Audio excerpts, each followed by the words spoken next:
ಚುನಾವಣೆಗೆ ಇನ್ನು 2028ರ ಚುನಾವಣೆಯ ಮುಂಚೆನೆ ಕೋಸ್ಟಲ್ ಬೆಲ್ಟ್ ಅಲ್ಲಿ ಕಾಂಗ್ರೆಸ್ ಸೋಲೊಪ್ಕೊಂಡಿರೋದು ಸ್ಪಷ್ಟವಾಗಿ ಕಾಣ್ತಾ ಇದೆ.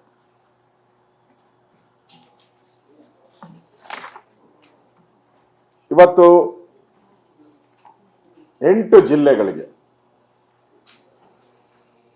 ಪ್ರಾಧಾನ್ಯ ಇಲ್ಲ. 8 ಜಿಲ್ಲೆಗಳು, ರಾಯಚೂರು ಇಲ್ಲ, ಹಿಂದುಳಿದ ಜಿಲ್ಲೆ.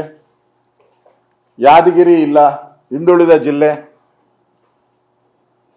ಕೋಲಾರ ಹಿಂದುಳಿದ ಜಿಲ್ಲೆ. ವಿಜಯನಗರ ಹಿಂದುಳಿದ ಜಿಲ್ಲೆ. ಚಿಕ್ಕಬಳ್ಳಾಪುರ ಹಿಂದುಳಿದ ಜಿಲ್ಲೆ. ಪಾಪ ಸ್ಟೇಟ್ಮೆಂಟ್ಗಳು ಕೊಟ್ಟಿದ್ದೆ ಚಿಕ್ಕಬಳ್ಳಾಪುರ ಎಲ್ಲ ಕಡೆನೂ ಕಾಣೆ ಆಗೋಟೆ ಅವ್ರಿಗೆ, ಎಲ್ಲೂ ಒಂದು ಸ್ಟೇಟ್ಮೆಂಟೇ ಇಲ್ಲ. ಬರೀ ಯೂಟ್ಯೂಬಲ್ಲಿ ಅದೇ ಟ್ಯೂಬ್ಗಳೇ ನೋಡ್ತಾ ಇದ್ದೆ ಅವ್ರದ್ದೇ. ಈಗ ಟ್ಯೂಬೇ ಇಲ್ಲ, ಯಾವ್ದು ಟ್ಯೂಬ್ ಇಲ್ಲ, ತಲೆನೂ ಇಲ್ಲ ಅಲ್ಲಿ. ಡಿಕ್ಲೇರ್ಡ್ ಶಿಕ್ಷಣ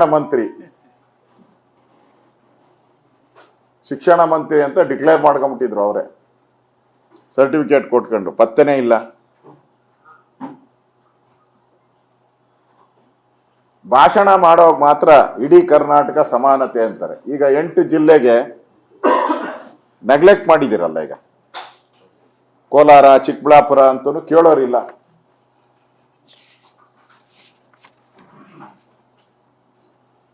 ಅಂದ್ರೆ ಬಹಳಷ್ಟು ಸಮಾಜಗಳಿಗೆ ಪ್ರಾತಿನಿಧ್ಯನೇ ಇಲ್ಲ.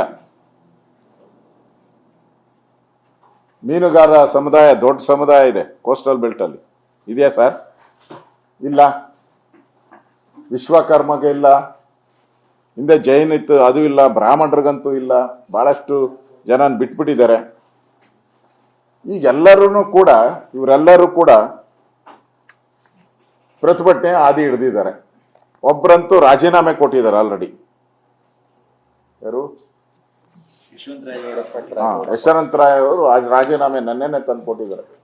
ಒಟ್ಟು ಅವ್ರ ಪ್ರಕಾರ ಸುಮಾರು 30ರಿಂದ 40 ಜನ ಇದ್ದಾರೆ ಅಂತ ಅವ್ರು ಹೇಳ್ತಾ ಇದ್ದಾರೆ.